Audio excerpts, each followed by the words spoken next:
여러분 안녕하세요. 로펌인사이드의 이석기 변호사입니다. 혹시 넷플릭스의 공민사형 투표라는 리미티드 시리즈 보셨나요? 제 주위 분들이 하도 재밌다고 얘기를 하길래 저도 한두 편 보다가 밤새 정주행까지 한 OTT인데요. 이 드라마를 보면서 오늘 주제를 떠올리게 되었습니다.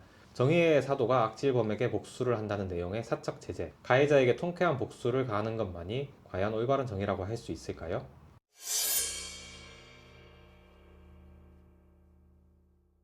방금 들으신 문구, 인류 역사상 가장 유명한 법문구죠. 바로 약 3800년 전 고대 바빌로니아에서 만들어진 함무라비 법전의 내용입니다. 우리는 흔히 이 법을 잔혹한 복수의 상징이라고 생각합니다. 받은 만큼 돌려준다니 너무 잔혹하지 않나요? 하지만 이 잔혹한 문장 하나가 사실은 약자를 보호하기 위한 정의의 방패였다는 사실 알고 계신가요? 오늘 인류 최초의 법전이라고 불리는 함무라비 법전의 탄생부터 충격적이고 황당한 조항들까지 모두 다 파헤쳐 드리도록 하겠습니다.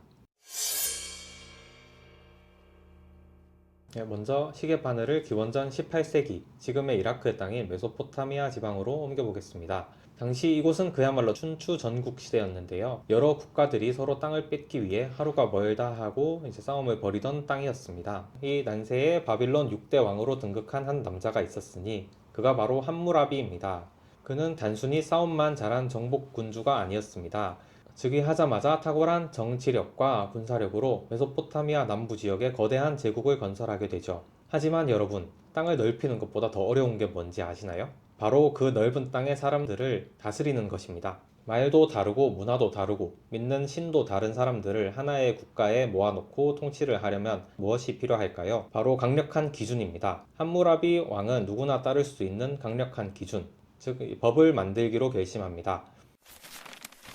자, 여기서 한번 팩트 체크를 하고 넘어갈게요. 많은 사람들이 함무라비 법전을 세계 최초의 법전이라고 알고 계시는데요. 과연 함무라비 법전은 세계 최초의 법전이 맞을까요? 정답은 X입니다. 교과서에도 많은 부분 함무라비 법전이 세계 최고의 법전이라고 나와 있지만 사실 함무라비 법전보다 약 300년 전인 기원전 21세기경 우르남무 법전이라는 법전이 존재하고 있었습니다. 그러면 함무라비 법전은 우르남무 법전의 표절인가요? 라고 물어보실 수도 있는데 사실 함무라비 법전은 예전부터 메소포타미아 지방에 있었던 이 선대 법률들을 쫙 모아서 한 번에 발행한 완전판 업그레이드에 가깝습니다. 그럼에도 불구하고 왜 우리는 우르남무 법전보다 함무라비 법전을 기억하는 것일까요? 바로 그것은 압도적인 비주얼 때문일 가능성이 높습니다. 함무라비 법전은 2.25m 정도의 거대한 현무암 기둥에 282개나 되는 조항이 빼곡히 적혀 있는 거의 완벽한 형태로 보존이 되어 있기 때문에 30개 정도 조항밖에 남지 않은 우르남무 법전에 비해서는 훨씬 더 많은 사람들에게 알려지기 쉬웠던 것이죠. 심지어 서문, 본문, 결문까지 완벽한 구조를 갖추고 있었기 때문에 이른바 스타성이 남달랐다고 볼 수 있습니다. 이렇게 스타성이 뛰어난 법전, 그 내용은 과연 어땠을까요? 함무라비 법전의 가장 핵심적인 원칙은 탈리오 원칙입니다. 탈리오 원칙이라는 것은 이제 눈에는 눈, 이에는 이로 표현되는 동해 보복법이라는 것인데 피해자가 입은 피해와 똑같은 정도의 손해를 이제 가해자에게 가한다는 원칙입니다. 좀 듣기에는 좀 섬뜩하실 수도, 좀 야만적인 것이 아닌가 싶을 수도 있는데 하지만 이제 당시 사회적 맥락을 봐야 됩니다.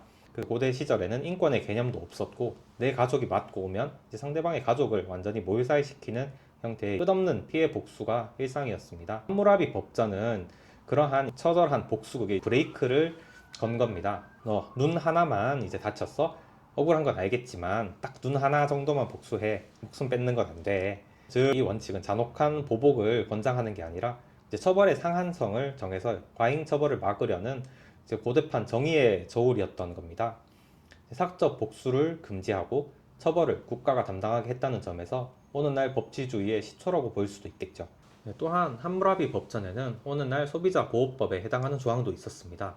예를 들어 건축가가 집을 지었는데 그 집이 무너져서 집주인이 죽었다면 그 건축가는 사형에 처해지게 됩니다. 그리고 의사가 수술을 하다가 만약에 환자를 죽게 하거나 눈을 멀게 하거나 그렇게 만들었다면 그 의사의 손목을 잘라버렸습니다. 엄청나게 살벌하죠. 손목을 잘랐다니. 전문직 종사자들한테 무시무시한 책임을 물었던 것입니다. 절대 대충 일하지 못하도록요. 기원전에 이미 현대의 징벌적 손해배상과 같은 개념이 있었다니 함무라비 법전은 정말 그 당시의 사법 혁신으로 불릴만하지 않았나요? 변호사님, 법에 변호사가 잘못하면 의사처럼 손목을 자른다는 이런 네. 조항은 없었나요? 아직 법전이 만들어지기 전인 상태였기 때문에 아마 아. 변호사라는 직업은 없었던 것 같습니다. 다행이죠요. 다행이네요. 제 손목은 안전입니다. 아, 네.